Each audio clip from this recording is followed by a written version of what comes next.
Hey everyone, good evening. Welcome to Into the Outer Realms with one of your two hosts. Craig just arrived home from work. He's getting into his show garb and doing a little transition, and he'll be joining us soon. But I want to welcome you to episode 170. It is also the 18th episode of Sinister Mysteries, and we're settling in for a bi-weekly run that will take us through the new year. We have a lot of really good topics for you. I'm really excited about it. Tonight, we're talking about something very obscure. I think this is one of the best uses of the Sinister Mysteries idea that we have. And that's Craig comes up with these gems, these hidden things that are very important to talk about, very important for the audience to learn about. I knew absolutely nothing about City 40 before this previous Sunday when I started to do my research. And I really kind of like that. I go in with a new mind. I get to learn really cool things. So I see that Craig is in the guest room. So I'm going to roll the opening, bring him on, and then we will get started telling you about City 40. And City 40 should go pretty quickly. And there's a few things I want to say at the end of the show about what's going on with whistleblower David Grush. It's been a frustrating couple of days seeing the government machine, the deep state, the elites at work. But welcome to the show, and I hope you're ready to learn about City 40.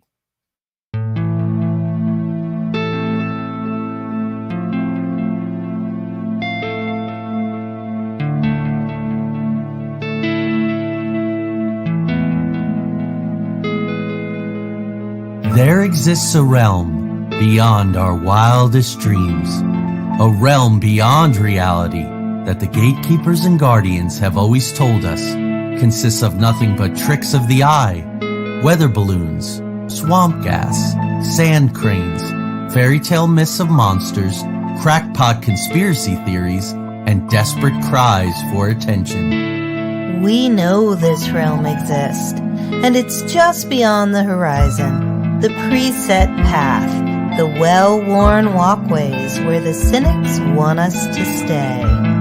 Instead, give this a listen. Put on your headphones, adjust your volume, close your eyes, and fasten your mental seatbelts, because the twilight-tinged turnoff from reality's alluring highway is looming just ahead. We're about to leave the plane of the easily explained, couldn't possibly be's, and the no way I just saw what I saw's, for the spaces and places where everything is possible, and if you stay long enough, even probable. We're about to take a journey into the outer realms.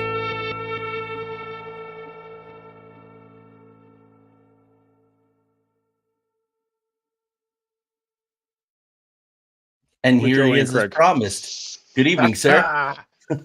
Oh, God. I joke about, well, have you ever seen, like, I always talk about this old American tire company ads where the guy who comes right as the roll-up doors are almost closed, he comes flying in there and slides under the door just in time to get the tire. Yeah, that's what I just did. That's okay. The audience knows that it works that way. You're a hardworking guy. You take care of your family. That comes first. And I think that is awesome. So anyway, City 40. How the heck did you find out about this thing? One where I learned it from was actually from an episode of the Sofa King podcast that I listened to, and like I said, they did it, and then I actually started doing some research into it, and that's pretty much. I mean, like I said, I got a pretty good amount of stuff on it here, but I get a couple pages, not my usual gush, but I noticed that it's also in a smaller font than I usually use. I usually blow it up to 16, and I forgot to do that. So hey Angelita, good evening. As you can see, I have Alien Nora is more prevalent in the picture these days. But anyway, let's just do this. Let's talk about this because it has analogs and ramifications in America, I think, to varying or lesser degrees. I also listen to the Sofa King podcast on your recommendation. We'll give folks the exact information at the end of the show. So you want to start us off with some broad strokes? Yeah, we'll go. we'll start basically. Picture the Manhattan Project for anybody that's just watched Oppenheimer in the theaters. This takes place in the desert. We're out in the, all this research starts happening in New Mexico, Nevada. They start doing all this stuff just out in the desert. Well, City 40, the Russians witness what, to them is one of the most terrifying moments that they've ever seen. An adversary just, played a trump card that, was an absolute game changer. They just leveled 2 entire cities with these 2 bombs that were unheard of, in power. And everybody that was an adversary to the U.S. was freaking out because they're like, they now are the world, foremost leader. We're in trouble. So they craft a plan. I want to date, correct me if I'm wrong. I want to say it was 1946. 7 is when they, well, yeah, 46 probably they started planning. Yeah. Yeah, because what they did is they took this. So where I went with that is like Oppenheimer. Here we got desert, just desolate, out in the middle of nowhere. City 40 is a Hans Christian Andersen setting. We've got forests, lakes, all the, greenery, everything. So this is a place where your family would actually want to live. Yeah. This wouldn't be a hard sell to get your, you're like, here, honey, do you want to go to the desert or do you want to go to the rural mountain setting with all the lakes and the animals? And they're like, everybody's going to pick the picturesque one. So this town is at this time, it was called Ozersk. I think I said, Yep, Ozersk. said it right. And then they later renamed it to Oziorsk. And apologize, my Russian's not my first language. So after this, that Ozersk was, right after World War II, it used to be called Chelyabinsk, I think it's Chelyabinsk, or whatever, 40. This was the secret site where the Soviet Union set to develop their version of the nuclear weapons program. Now, most likely, this is stuff via espionage, that they got through, unlike their own research, because obviously Russia, that I can find, there's no formidable, research scientist like Oppenheimer that was in the Russian stable. So there's most likely this was through the connections, like I said, so espionage that brought this on. So there's a nuclear plant over here called the Mayak nuclear plant. And this was set to house all of the workers, scientists, families that they had here. So for the first about 8 years that this was in function, the residents of this city were absolutely forbidden from leaving, communicating with anybody on the outside. You signed on when you were approached. They were told, here's where we're going to be going, but once you're there, you can't leave, you can't communicate with anybody, you can't do anything. You are there. And I don't know how much further you want me to get before break into little function, because I can keep going. I think that's, yeah. I mean, okay, that's good. yes. So that as the residents, scientists, their family, so these scientists, the families, the workers, they relocated here. Most of family and friends viewed them as disappeared because they just vanished. So this would be like waking up one day and all of a sudden, Tanya is gone. And you don't know where she's at. You can't find anybody. Government's not answering because she literally is a missing person. And so a lot of these relatives there, and the people that took on this one, they were viewed as the nuclear shield and the saviors of the world. Yeah. So this was, for them, was a Russian patriot. This was for the motherland. This was we were doing this as a sacrifice to save ourselves from the evil, not United States, which has threatened the entire world. So they were doing this from, in their views, the patriotic thing. So that's where I use that line for the banner, that says, one man's savior is another man, is the destroyer. And that, and how that works. So all these residents were convinced that they were working towards saving the world. So while the rest of the country during this time people were dying from famine, there's starvation, rampant poverty. I mean, just everything was just bad shape. These residents of City 40 really had no idea that was even going on, because they were what would be considered at that time the lap of luxury. They had schools, free healthcare. I mean, the socialist dream. They had everything provided for them. And so what they did is, and so for them, they were completely shielded off. I mean, there was, I think it was like bananas, chocolate, caviar. They had entertainment. They had all this stuff that wasn't the majority of the Russian population didn't even have access to. These guys did. So of course they love it. But, and this is where I'll yield the floor here, there was a very deep, dark secret that most people they weren't really being told what was happening. And people are getting sick, people are dying, and the Russian, Soviet government isn't informing the people of just, and that picture right below Joey is kind of a little nod to it. That is one of the most toxic areas on planet Earth. You spend 1 hour on that shoreline next to that lake, you've received a lethal dose. You're dead. You're not recovering from that. It's the equivalent, I think, of 4.5 Chernobyls is what you get right there by that lake. Yeah. It's bad. They call it the graveyard of the earth. So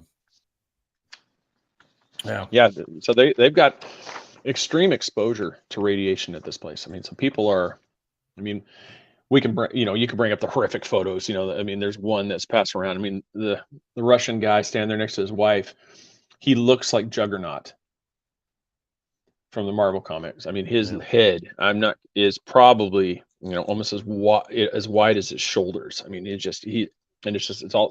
that's one of the symptoms of the exposure to radiation in these areas. I mean, they had some, I think most of these things, like over in this area, there's a river, I think it's Ob. I'm not sure how you say the river. The OB. Yeah, the OB. Yeah. So that what the Soviet government was doing is they were just dumping this nuclear waste into the river, into these lakes. They have one lake that's completely filled in now with concrete and capped off. I mean, it's still, I think it's a nuclear site, but what they do is for over 40 years, they were dumping this, and the estimate that the Soviet government and the current Russian government denies was 200 million curies, which is the equivalent of 4 Chernobyls of just nuclear waste that they were just dumping in this area around this Mayak nuke plant. And as we talk a little bit further here, so this like the one right here, the Lake of Death, that's right there. I think that's I don't know if I've wrote down lake. I think it's Karache. I don't know Russian. Is that this lake around here? This town, I think currently, as of 2018, I want to say the numbers was 78,000 people still live there, and they view this as still as a privilege to live there. There's a documentary I encourage everybody to go watch. Do you have the name of it handy?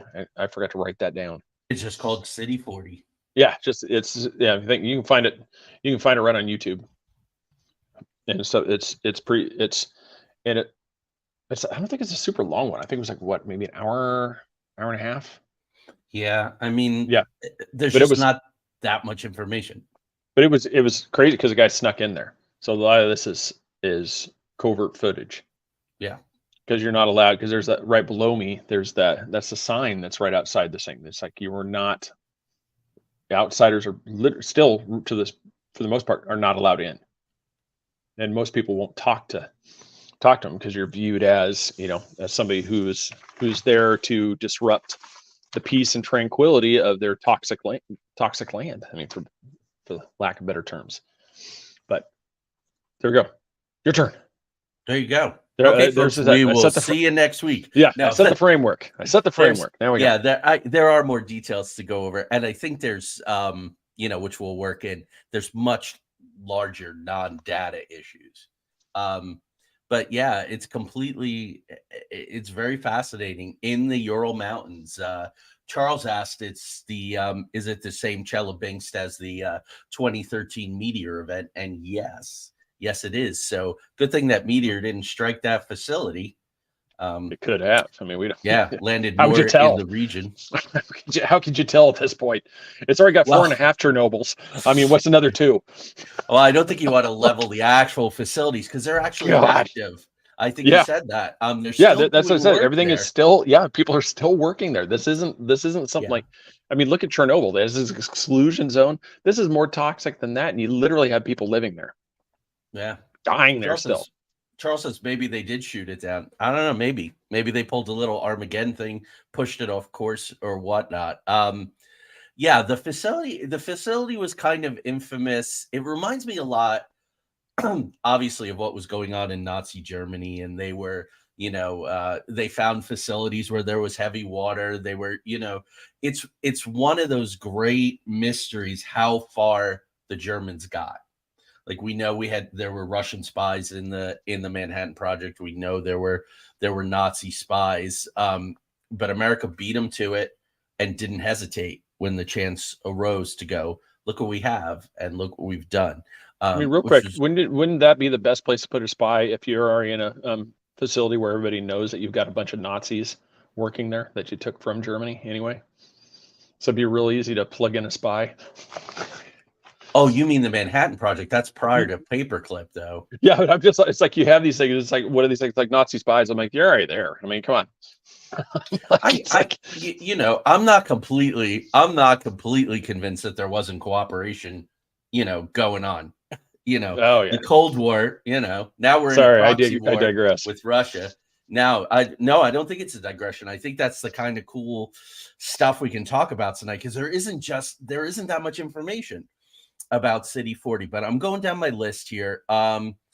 So why was it nefarious from the very start? It was built with forced prison labor, right? As you would see in a communist country, as you saw amongst the Nazis all the time, these facilities were built with false labor, and it was specifically designed for the enrichment of plutonium, which they needed for their bombs. Now, you mentioned espionage. There were 2 U.S. facilities. They were both in Washington State. One of the towns was called Richland, and they were producing weapons-grade plutonium. So the plans were stolen, like stealing the plans of the Death Star, or stealing the plans and making your own Death Star, I guess. I've been there. What's that? I've been there. You've been on the Death Star? No, that nuke facility. They're in Washington. Oh, in Richland? Mm-hmm. No, I've actually gone and seen it. Yeah, they had took a tour. Is it still active?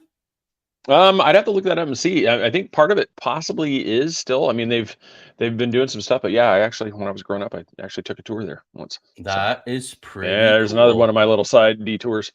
Yeah. So as you all know, it's similar to Los Alamos. It's similar to Oak Ridge Laboratory, secretive facilities. And there's a naval facility in a place called Mercury, Nevada. Great name. It had 10,000 people working there in the 1960s, and it still has 500 people. So I think it's always important, Craig, to say, when there are analogs here in our home country.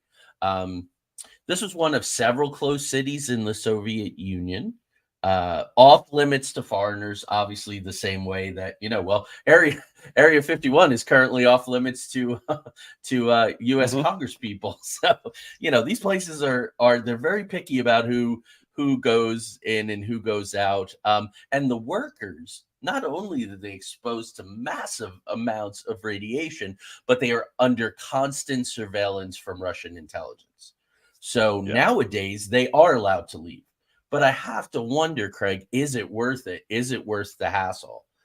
You're obviously being watched from the minute that you leave till the minute that you get back. And I still think it is a place in a way that is still preferable to what's going on outside the walls. I mean, that's what kind of makes the whole thing tick, right?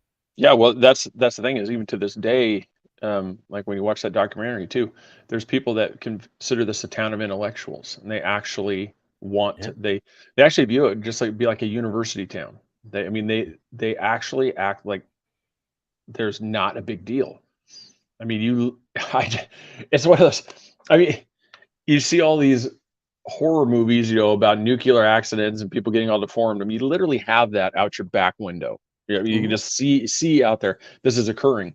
But these people they're not only are they not scared, they're happy about it. So I mean, you actually see this is a real time view of the effects of a massive propaganda campaign, like how Oh you yeah. can actually, you know, basically engineer people's psyches and their mental, decision making process to where they would actually put themselves in this massive harm's way, even to this day, even though it's no longer the nuclear shield and stuff, but they would rather live here because of what they have than risk, like you said, going out there where now we don't have it because they've they've given up liberties for security. This is basically a secure facility, so they don't have to worry about that, all the crime and stuff that a lot of places have. And that's what their trade-off is. I mean, you're going to grow a third arm, but hey, I don't have to worry about being robbed.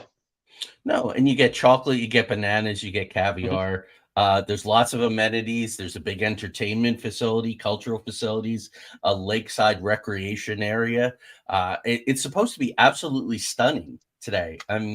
Even one of the lakes, the Guardian newspaper reported not long ago about that. But isn't this really? Yeah, it's propaganda because at the end, it's all propaganda, but Mhm. it's patriotism, it's nationalism, it's why young men and women from all over the globe go into the all armed forces and are armed with that, my country, right or wrong. And so this subject really triggered sort of my analog button, I guess, trying to frame it because there's so little information, right? So it's the graveyard of the earth, but yet they kind of feel like it's a paradise. And or the pirates, right? A short and merry life. That's what this Yep. is. It's a short and merry life, but it's a better life than the bread lines and the uncertainty and the getting Well, dragged out. So I would yeah, think that. no, I agree. No, I was just saying, I agree. That seems to be for the research and everything else. It just, the people they, they're, they are absolutely satisfied with the trade-off of having pretty much 24/7 surveillance, all this stuff for the fact that, I don't have to really worry about, kids for Russian standards. They're great schools. That just go through. And that's what it is. They've traded off their liberties of being able to do what they want for the fact that they can have all the security. They can't travel where they want, they can get permission. It's basically, you have to get your papers to travel, but even then you're under, I'm sure, scrutiny to figure out where you're at. But Yeah. Yeah, which, let's be honest, in Stalin's Russia, when this thing was really kicking, and now in Putin's Russia, you're under surveillance anyway. You got to Mhm. watch your Oh ass, yeah. and at least now you get bananas and chocolate, which go really nice together after some caviar. So, one guy said it's interesting through the documentary. Is the only place we're getting this information. It reminds me of when Alex Jones snuck a camera into Bohemian Grove, right? Mhm. Sometimes Yeah. we get the rawest, realest stuff when it's under those. But one guy said, we lived like well-fed animals in a zoo. So they were aware of it. But what's interesting, the bars, the fences, a remark was made that those fences were not to keep us in. We wanted to be there. They were to keep our enemies out. It was very Yep. interesting. Extremely, extremely interesting. And it makes me think of Pine Gap and places like that. People getting on the little red striped white little planes and going back and forth from McCarran to Area Yep. Getting 51. on And Janet Airlines and flying. Yeah. It's people were happy to do this. yeah, I mean, they're monitored. They Mhm. all have security clearances that are being watched. We learned that this week. What these security clearances mean. But anyway, so so for children, that's the tough part. The parents make the decisions for the children, but again, that's historical and cross-cultural. But from a young age, they're trained with gas masks, how to go into bomb shelters. And I would assume again in the 1950s, at the height of the Cold War, American kids were doing that. My parents have stories, Yeah. of doing that. So there you go. So you can check that off. And should they leave, they were indoctrinated that they lived in Chelyabinsk on Lenin Street. So everybody, tens of thousands of people from this area, where you been? Oh, I'm visiting from Chelyabinsk I live on Lenin Street. So that was interesting. And then what's really stunning, and I think this seems to me the difference between America and the way the Americans were doing things in these programs and the Russians, is that there were very lax, if any, safety protocols. So you can read about or see about in the documentaries and all, a spill of chemicals that's cleaned up with a dustpan. Yeah. This nuclear dust that's all over. No one's wearing any protective clothing. This nuclear dust is on everything. And apparently in the cemetery, there are lots and lots of young people. Oh yeah. Oh yeah. So, yeah. yeah. It's not the graveyard of old people. I mean, these are, kids, teens, young adults. I mean, everybody. It's just people are sick, but you can't get official stuff because they don't release these things. But yeah, if you guys search up City 40 and you look in here, you'll see some pictures of some of the graveyards that were from that document. And there's also these Young Pioneer Tours. I found them, and they actually they don't actually. It's not like something like a tour guide thing. They just look like people that they like to get into places where they can't, and try to get photos. Oh, like dark tourism, like people type thing, because they've got some pictures of like the sprawling graveyard and the tree line, and that's one of the things. And like what you were saying, just go back a little bit to between the two. I think one of the biggest differences between the ones, they don't have to be secretive because they can just basically tell you to you got two options. You can just say you didn't see anything or you're dead. Where here we've got we'll do this. We've got oversight and all these things. So all of this stuff has to be done clandestine, hidden, because obviously we're, as American citizens, we're not going to allow these nuclear waste trucks to just come rolling into town and start pumping this stuff into the river. All of us are going to start, you're going to be calling the news channel. You're going to be raising hell. And obviously they don't have the KGB to come around us all up, and all of a sudden we disappeared. That I think that's one of the biggest, in that aspect, I think it's one of the biggest parts between the two, is that we have these rules we have to live, run by. They don't. The rules are dictated by Lenin, Stalin, Right. Putin. Yeah, I do have two words for you about the American situation, though. Superfund site. Mhm. And it's often the corporations, but also the munitions plants, like the ordnance plants with the igloos and all in Point Pleasant, West Virginia, making TNT and just destroying the land.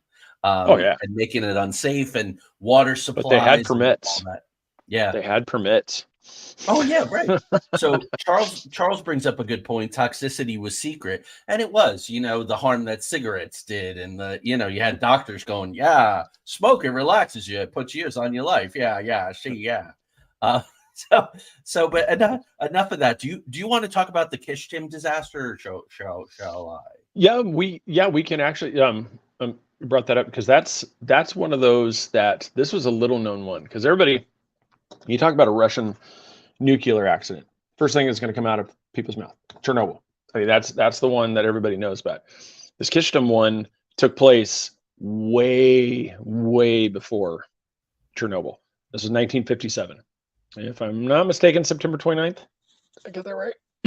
Okay. Yeah, you did. Awesome. September 29th. Yep. Yep. This one.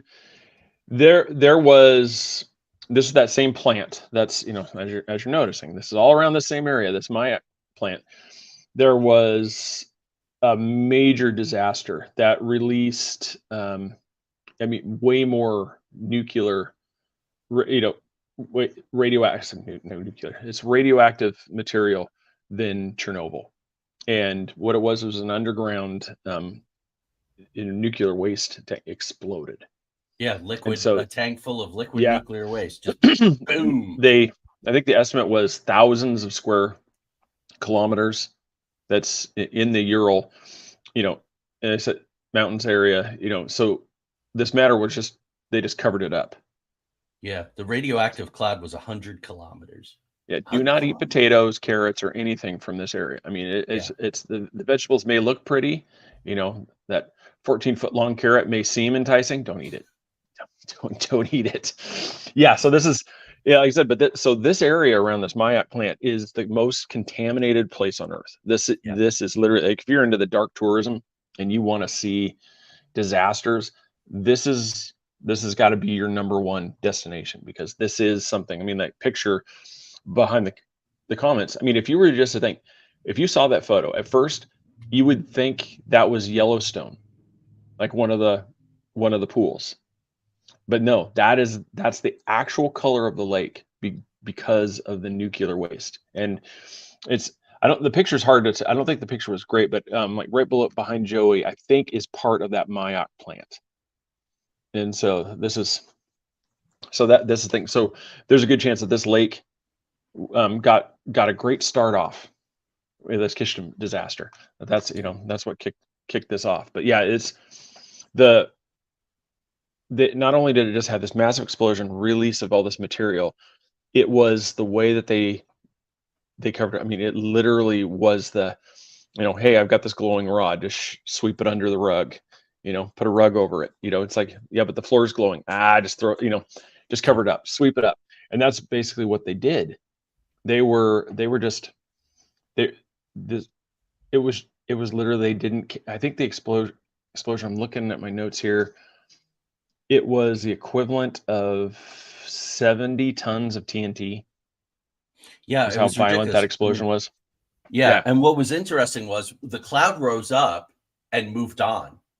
So the people, at Ozersk, at City 40, this, they're a slow go, but 23 villages had to be destroyed, had to be razed to the ground. And also 10,000 people were evacuated. That's no small thing, 10,000 people. So they figure by the numbers, if you want to do that about 500,000 people were subjected to 5 times more nuclear radiation than Chernobyl, right, in Ukraine in 86. And like you've been saying, it dumped like 2.5 to 4 times more nuclear waste than Chernobyl. Yep. And nobody knew about it. I mean, even if they did, it's like most people, they were probably told, we just had water got into a hot area and it was just a steam, an steam explosion, and everybody would just be, oh, okay. And then, hey, what happened? What happened to Igor? Oh, he got sick the other day and he died. Yeah. It was because he just got a massive radiation dose from this explosion. I mean, and that's I think for me, I think this out of research there is just showing, in a way, how people can easily be fooled. And just, through the promises of stuff, they're willing to overlook, what's clearly in your face. I mean, how hard is it to figure out that Bob was perfectly healthy last week, and now all of a sudden he just died from massive tumors that just developed out of nowhere, and now we're burying him, but that didn't have anything to do with the gigantic plume that just billowed out from that explosion by the plant. It had nothing to do with that. We just think Bob wasn't eating healthy enough. Well, you deal with what you can deal with, right? Mm-hmm. Any kind of radicalism is underpinned on scarcity. Like, I have no other choice. This is a better life. Why the pirates went out on account. Any kind of religious extremism. I mean, the Crusades, it's not funny. It's serious. If you think about the carnage of the Crusades over decades and decades and decades, and how there are ramifications today. The oldest son got all the land, got all the wealth. So what the hell are the second, third, fourth, fifth, sixth sons supposed to do? Well, go to war and claim some land someplace else. So, I have to go to a foreign land. I have to get on a ship and I might die at sea. And then I have to go to this place with disease and all that. Yeah, I'll take my chances because it's better than, bowing down to my brother. So they have a thing called chronic radiation syndrome. That's what it's been called, CRS. And I know after this accident, that's what I think they had reported 66 cases of this chronic radiation syndrome. And it's just one of those things. It's like, in kind of what you what you were just saying there. That's exactly it. It's like people are just, what it's better to deal with the devil than the devil you don't. Yeah, a short and merry life. I just keep coming back to that phrase. Yeah, from the golden age of piracy, chocolate and bananas, and what are you gonna do? Are we gonna go? No, I'm just gonna, the Russian government's gonna give me this nice lot of land over here. I'm gonna build a house, raise a family, and I'm gonna hope that at least 9 out of the 12 kids make it. Yeah, we'll make more. Maybe that's wrong to say. Maybe that's wrong to say. And I don't know how many kids you're making when your junk's getting irradiated either. Yeah, but if it's fun, as bad as it is, that's actually been the Russian model for as long. Like, go back, it's like with wars, they view it. They don't actually view the individual. It's like it's all about the collective, and it's just like they don't care how many bodies they throw at something. Eventually, we're going to get there. Yeah. And that's, folks, it's important for Americans to understand that mentality, because I've edited a number of white papers over the years. China has a doctrine of total warfare, and the United States doesn't do that anymore. When guys and gals started coming home in body bags during the Gulf Wars, it was a big effing deal. Like, we don't take that stuff lightly here. So America does not have a doctrine of total warfare. But our enemies, who are positioning like we are, this giant chess game that we're having right now, that's scary to me. That we will just throw people at you. I mean, that's how the North won the Civil War, right? When Grant took over, he said, "We have much denser population, so we're just going to throw massive amounts." And the body counts for the North shot through the roof that last year or so of the war, but they got the job done. So it's not an official doc that I know of, but it's one of those things like, like how China can defeat somebody without ever firing a shot. They can just march 1 million people across the border. We surrender. Yeah. Now you got to take care of them. Next day, they march another 1 million across the way. We surrender. And before long, you could have any country, Russia, it just collapses because you can't handle the thing. I mean, they could literally march all these people, drop them off boats in Alaska, and just we surrender. And eventually, the U.S. can't handle this quantity of people, and it becomes this thing that just nobody can deal with. Yeah, it's a real life game of Risk. Mm-hmm. Yeah, you just amass them along the border, and you fold. You wear them down over time. So let's get back to City 40. But I think we said at the top that we would have the opportunity to be a little far ranging on this one, but it's all tentacled. So again, like where do you dump the nuclear waste? And as DA said, Teflon in Appalachia. Where do you dump the waste? So tons of this nuclear waste is going into nearby lakes. As Craig said, it goes into the Obi River, which is the main water source for the region. But yet they're dumping. I mean, where else are they going to create it? They're in the Ural Mountains. And so traces of this particular plutonium are evident in the Arctic Ocean. Yeah, because the Obi River goes right into funnels. Yeah, right into the Arctic. Yeah. So they drained one lake. Craig, I don't know if this was the lake that they concreted over. I would assume, yeah. You got to drain it before you can concrete it. So a lake is drained, and sand from that lake bed caused a nuclear dust storm. No, like, where are the scientists going? But then again, right? I always talk about Agent Orange.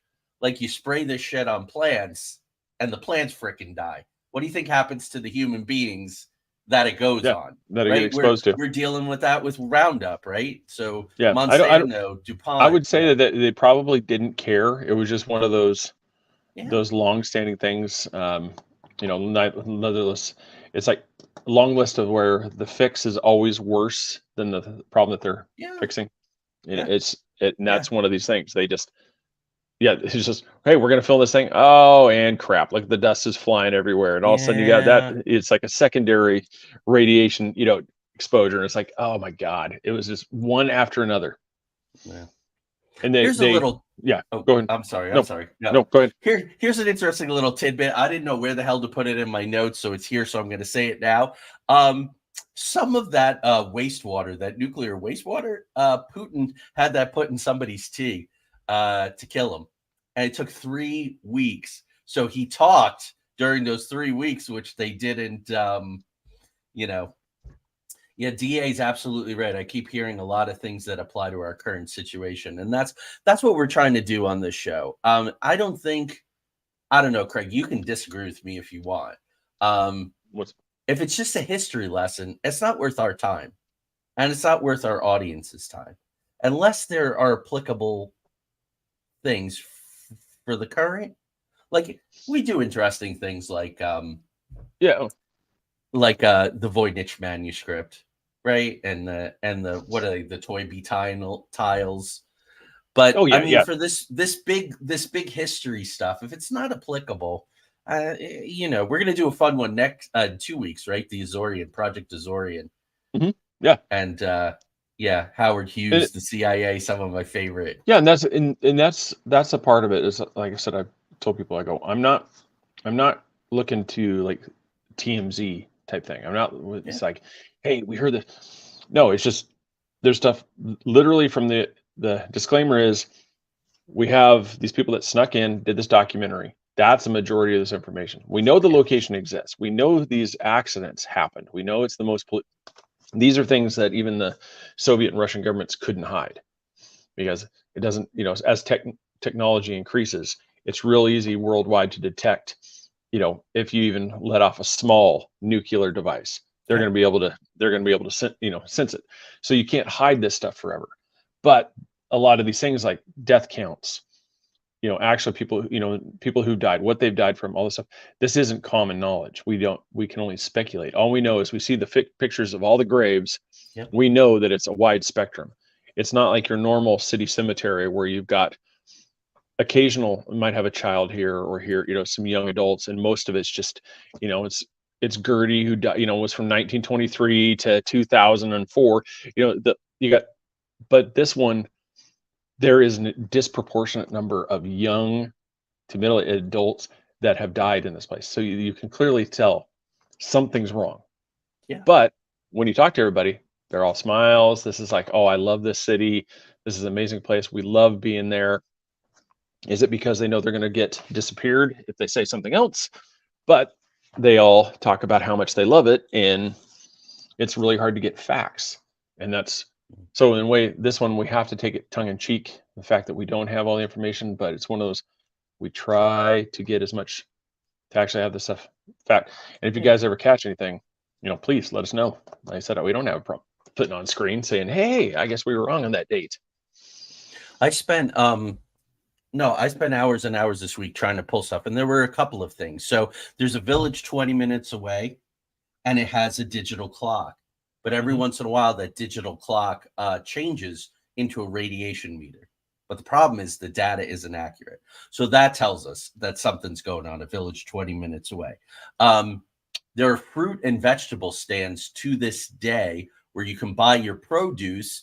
And I went to the farmer's market last Sunday, bought a whole bunch of stuff for the week. Tanya was away for the week. I bought all kinds of fresh fruits and vegetables. They didn't run a Geiger counter over them, but that's what's going on in Obersk. You actually have to, before you take your vegetables and fruits, you got to run a Geiger counter over them. So it's there. It's in everybody's face. They know it.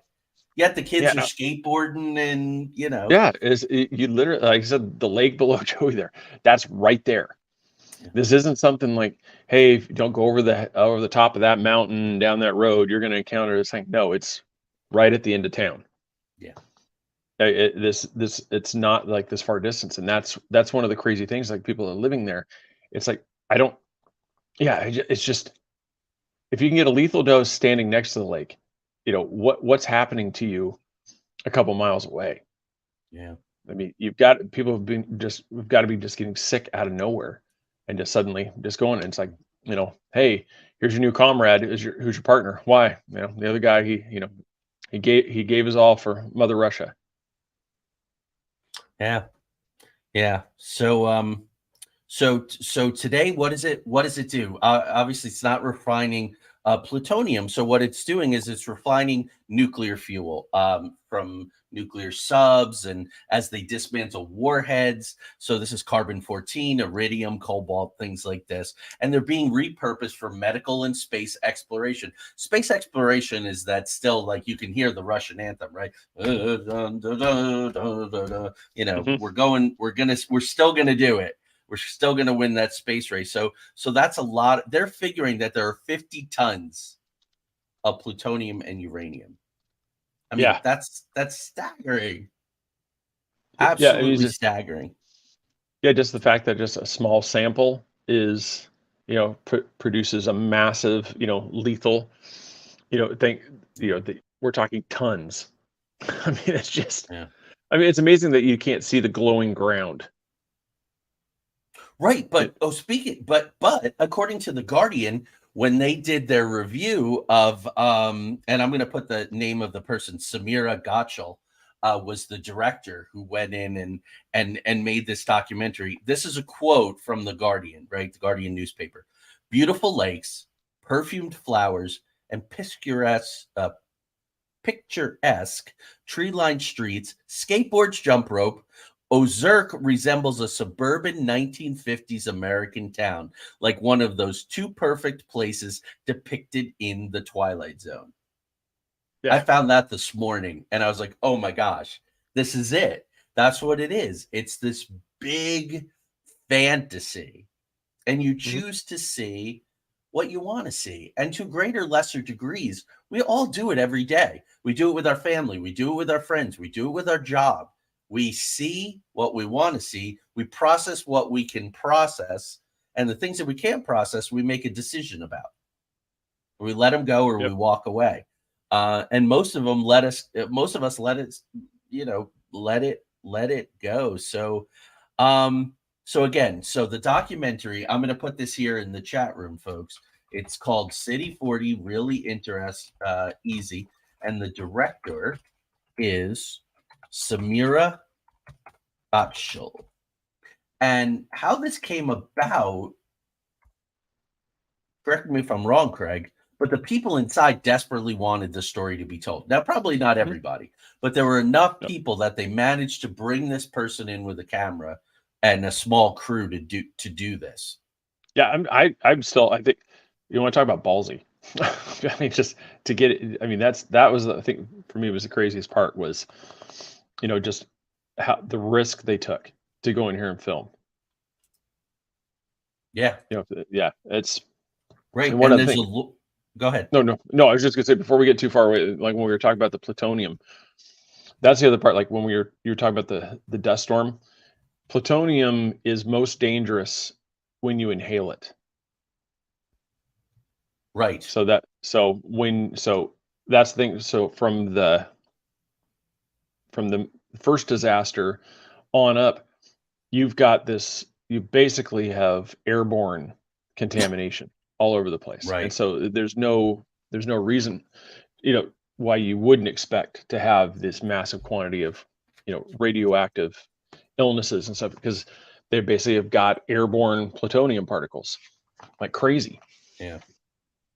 So Charles had a question. Where does the US repurpose its nuclear waste? Now, I'm going to say this. Google has this generative AI thing, which is pretty horrible, but it pops up at the top of the screen. And just because we're live and try to do this, but the United States does not currently recycle spent nuclear fuel. Nuclear waste is stored in dry casks on site at current or former nuclear power plants around the country. There are over 60 dry cask storage sites across 34 states. We also have something called a Deep Geological Repository for the disposal of defense-related waste. And that's near Carlsbad, New Mexico. A permanent disposal site for used nuclear fuel has been planned for Yucca Mountain, Nevada since 1987, but political issues keep holding it up. So Yucca Mountain people, use this as a case. We don't want to be another City 40. So there you go.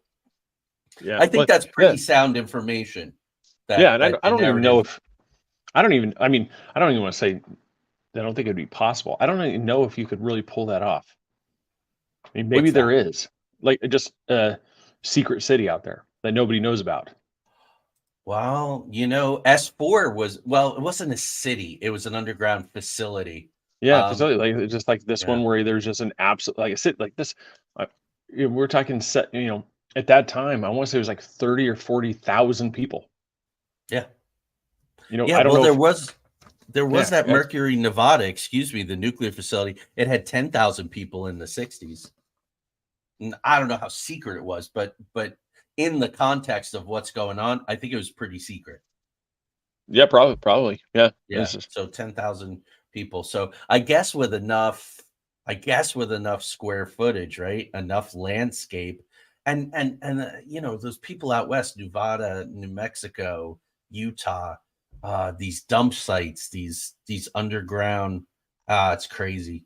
It's really crazy. So DA says, or they're turning it into DU munitions and used across the globe.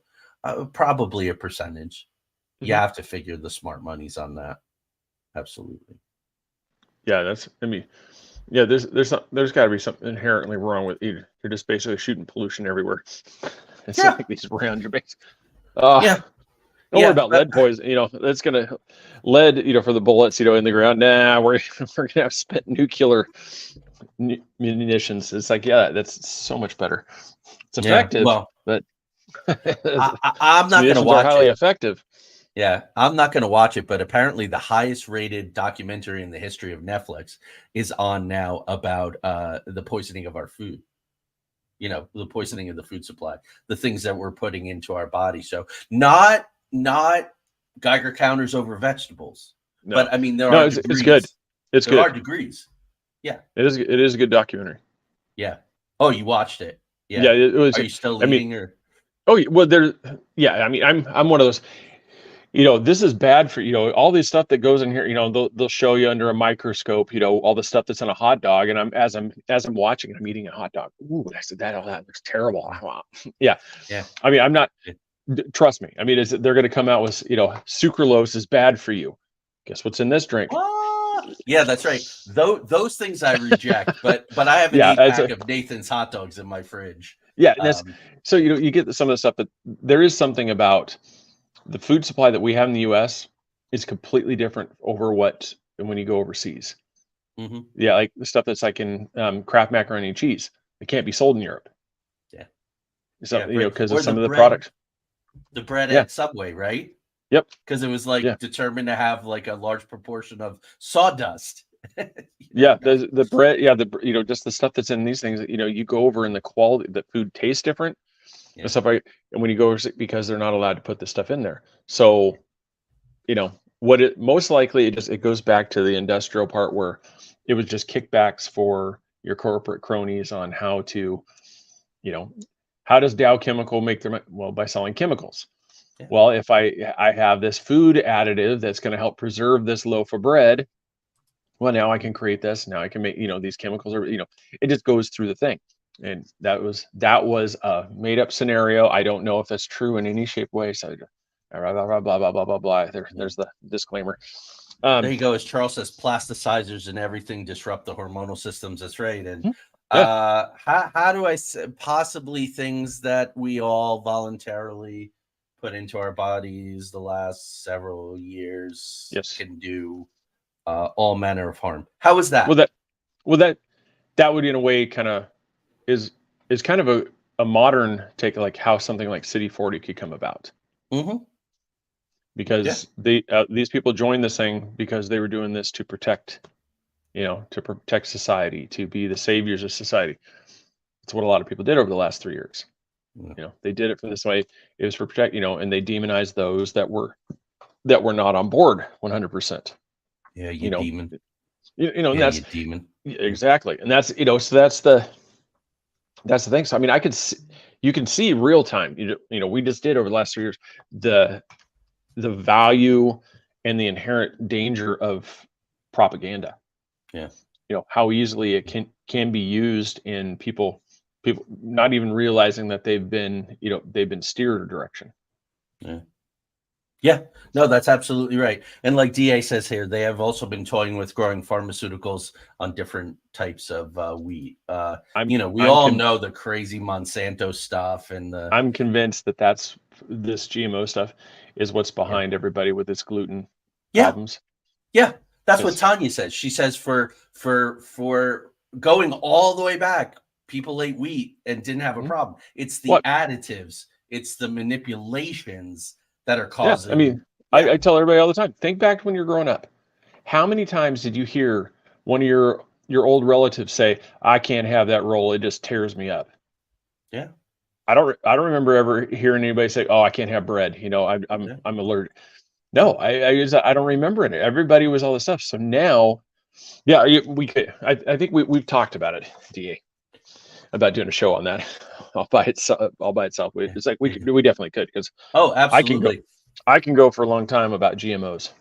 Yeah, and that's like kind of Charles said, we don't know, and we really can't. So we are the experiment. That's you put it out there and see what happens, right? And yep. So so we've done the hour. I had a feeling. I said this morning, this is going to be good. We can kind of not ramble, but we don't have to be so laser focused and getting through the material. I do, Craig, if you don't mind. Of course. And you can pop off screen if you want, but people, this is all I'm going to say. Pay attention. So here's a guy that comes from the intelligence community, very high up, like equivalent of a major in the intelligence community, served his country, has some medals, and also suffered some damage, right? But as I was watching him, David Grush, this is, in the hearings last week, the subcommittee on national security of the House Oversight Committee, this guy is like a steel trap, his mind. He quoted chapter and verse. He knows his stuff, yet he doesn't really seem rehearsed. So they let him talk about all these whistleblowers and all. Then Kirkpatrick comes out from Arrow and says, "Oh, no, we've looked at 800 cases and we ain't found nothing. And this guy wasn't even part of our team." So then Grush has to come back and he goes, "I didn't say I was part of your core team. I said that we had funding and supervision from Arrow, and we did. And that was confirmed." So that was the first volley, right? So Kirkpatrick comes out and he says, "Oh, this is disgusting. This is just insulting to our brothers and sisters in the intelligence community who really have nothing to hide."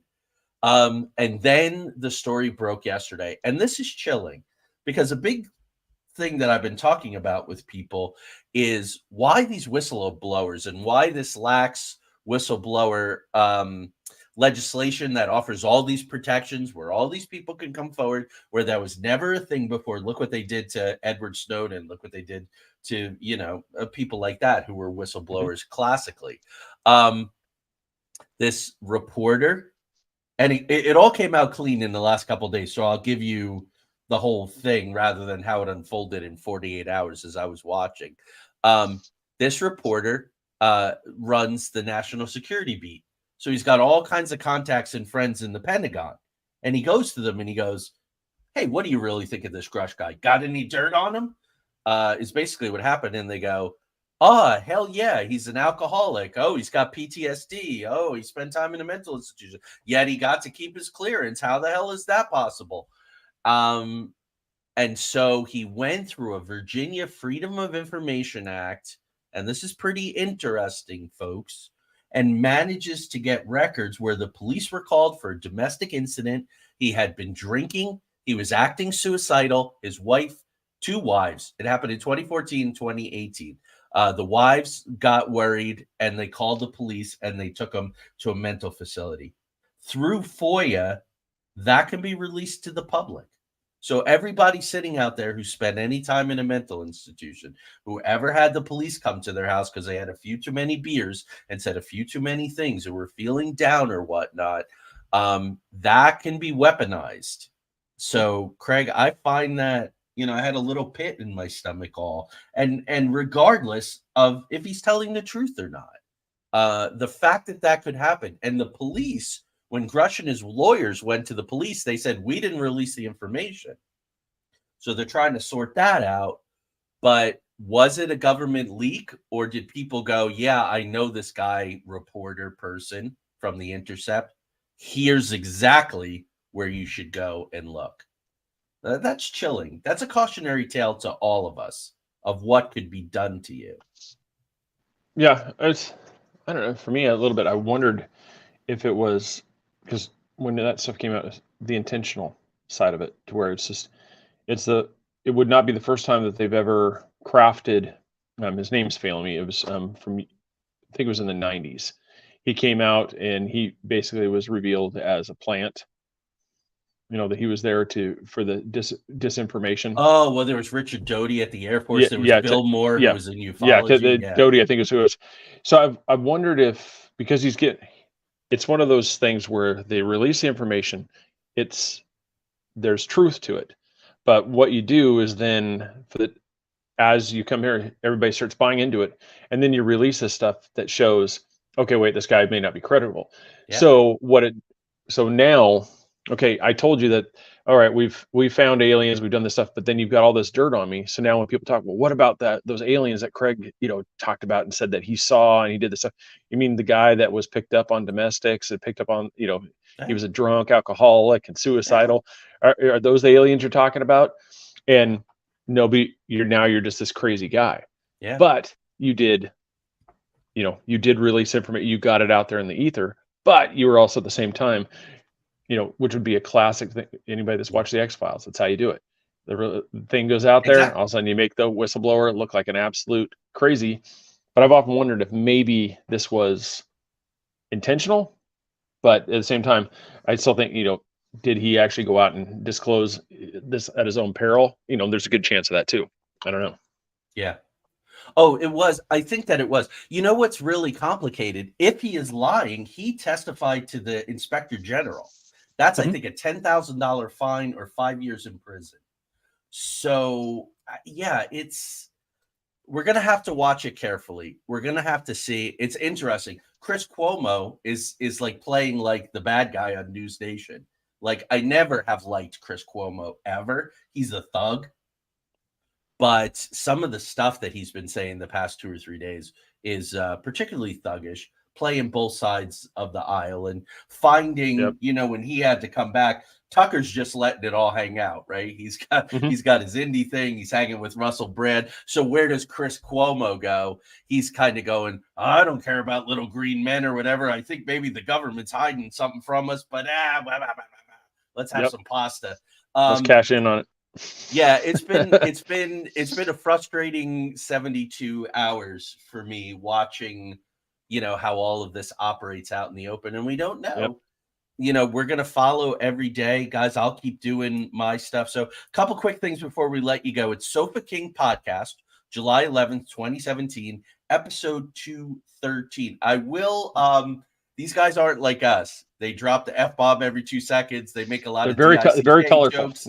Yeah. It's sort of morning zoo, but they get the information. They get the information out there. I think we went out and found additional things, but yeah, I mean, support our fellow podcasters, and this stuff comes in lots of flavors and colors.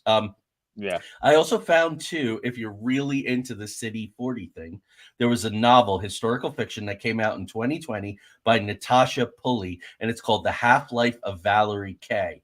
And a good part of the novel is set in City 40. So if that's your bag, I'm doing a lot of cool stuff that I can't really talk about for Route 66. And so I'm reading these novels that I would never read because they have information on Route 66. So, so that's all. We're going to let you go. I'm going to see Craig in 2 weeks for Project Azorian, and I'm going to have a guest on for Spiritual Bent. to kind of mix it up, put on my interviewer's conversational hat. Last words, Craig? Appreciate everybody like, subscribe, share, send this thing out. I said, maybe just if you've seen it, it's real easy. Click, share it to your timeline. That's all we got to do. Right. And last night, I think a lot of people listened to the rebroadcast of Ike and the Aliens that I did. So I always have to say, ERT Radio, Wednesday nights, 10 p.m. Eastern Standard Time. You can listen to just the audio of this. I know we're very entertaining to look at, but you can just listen to that. There you go. One of Craig's sponsors. So we're going to leave you with this. Our esteemed colleague, Charles Smart. All the cover-up needs now is a couple of Grush's sources to go on oath to say, hey, I never said that. Mm-hmm. So we're going to find out. We'll keep you guys abreast of this stuff as we go. Craig, it is always a pleasure. Yes. DA, thank you. Lori, thank you. Charles, for your comments, for your participation. You could be anywhere in the world doing anything, and you were with us for this hour. And so 2 weeks, bring a friend. Bring a friend. Yeah, bring some friends. And bring a friend through YouTube. Craig, I think the beards too. You guys are trying to drive traffic through YouTube. Yeah, just try. It's one. As much as people, like you said, real quick, a bunch of people like through Facebook and stuff. It's real easy, but for people who've noticed, like a lot of times, like Facebook, you get a lot of buffering problems. You're going to get a lot of signal issues. You don't have that with YouTube. YouTube is actually a really clear feed, and a lot of people are just like, well, I don't have the interaction. Well, there's actually some of the, if you've ever watched some of the shows, you go in there, it's like comments, so all it means is just growing the group. You come over there right now, I mean, it's like 2 or 3 people can grow to 5 or 6, and then eventually you guys are just bantering back and forth, and it's really cool, and you got a really good stream. I think it's changing. I had my best numbers ever for a live watch on YouTube that I've ever had last week. So we'll see this week, but we appreciate you guys. We'll keep doing what we're doing. And Project Azorian, we're talking about sunken submarine. Howard Hughes, CIA. It's going to be live. All right. Peace, my brother. Always a pleasure. Good night.